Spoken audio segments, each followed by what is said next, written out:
বন্ধুরা, আজ তোমাদেরকে এমন একটি ঘটনা শোনাবো যে এই ঘটনাটি শোনার পর যদি তোমাদের শাবল থেকে জল বের না হয় তাহলে আমি আর কোনোদিন ভিডিওই বানাবো না। চলো বন্ধুরা, তাহলে শুরু করি। শুরুতেই আমি আমার পরিচয়টা দিয়ে নেই। আমি শিলিগুড়িতে থাকি। আমার বাবা মা আছে। যে ঘটনা বলতে যাচ্ছি সেটা হলো অনেকদিন আগে আমার খালাতো বোনের বাসায় বেড়াতে গিয়ে ঘটেছিল। এই ঘটনাটি আজকে বলবো। এটা কোনো বানানো গল্প নয়। যা বলবো সত্যিই বলবো। বন্ধুরা, আমার নামটি তো বলা হলো না। আমার নাম সজীব। আমি ক্লাস 8-এ পড়ি। বয়স 16 বছর। হাইট 5 ফিট 6 ইঞ্চি। আমি দেখতে খুবই ফর্সা এবং তবুবে সুন্দর। আর যাকে নিয়ে ঘটনাটি বলবো সে হচ্ছে আমার খালাতো বোন। বোনের পরিচয়টা দিয়ে নেই। ওর নাম চুমকি। ও ক্লাস 9-এ পড়ে। আমি ওর থেকে এক ক্লাসের জুনিয়র ছিলাম।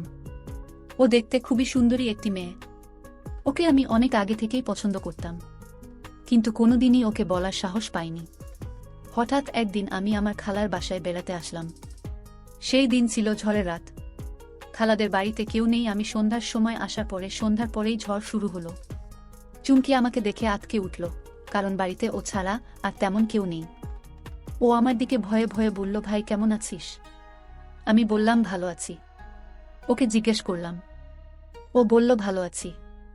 যাই হোক, আস্তে আস্তে ওর ভয় কেটে গেল এবং আমাদের গল্প করতে করতে অনেক রাত হয়ে গেল। এরপর আমি ওকে বললাম, আপু, রাতে একা একা থাকতে ভয় পাই। আমি যদি তোমার সাথে থাকি তাহলে কি তোমার কোনো সমস্যা হবে? না রে ভাই, আমার আবার কি সমস্যা হবে? চলো তাহলে শুয়ে পড়ি। ও বলল, চল। এরপর আমরা দুজনের শুয়ে পড়লাম। এরপর ও বলল, আয় ভাই, আমরা শুয়ে শুয়ে দুজন গল্প করি। এরপর ও আমাকে জিজ্ঞাসা করল, সজীব, তুই কি কখনো প্রেম করেছিস? আমি বললাম, না রে বোন, আমাকে তো কোনো মেয়ে পছন্দই করে না।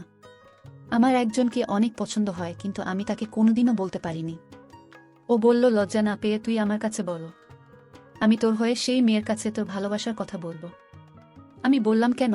আমি তোকে বলতে যাব কেন? ও বলল, না মানে তুই লজ্জা পাচ্ছিস সেই জন্যই বললাম।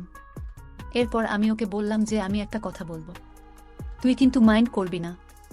আরে তুই তো আমার ছোটবেলার বন্ধু, বলে ফেলো। খালাতো ভাই হইছস তাতে কি? তোর সাথে তো আমি সবসময় বন্ধুর মতোই থাকি। আচ্ছা আপু, তাহলে আমি সাহস করেই তোকে বলতেছি।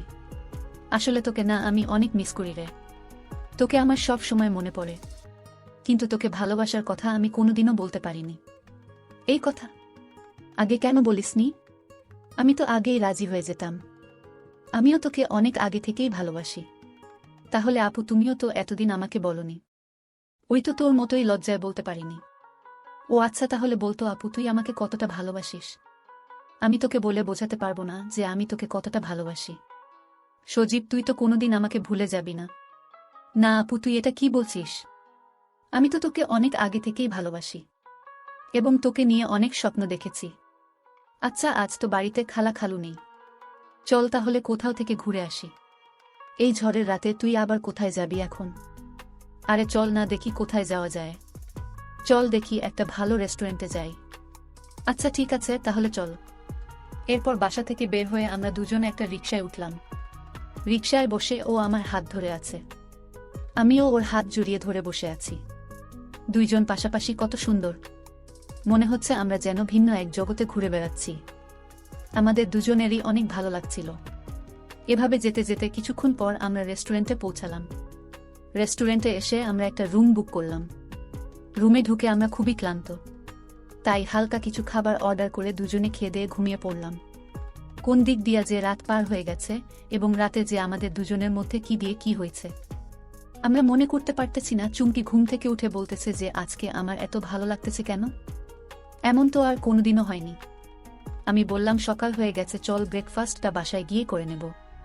বলেই দুজনে আবার এক রিকশায় করে বাসায় চলে আসলাম।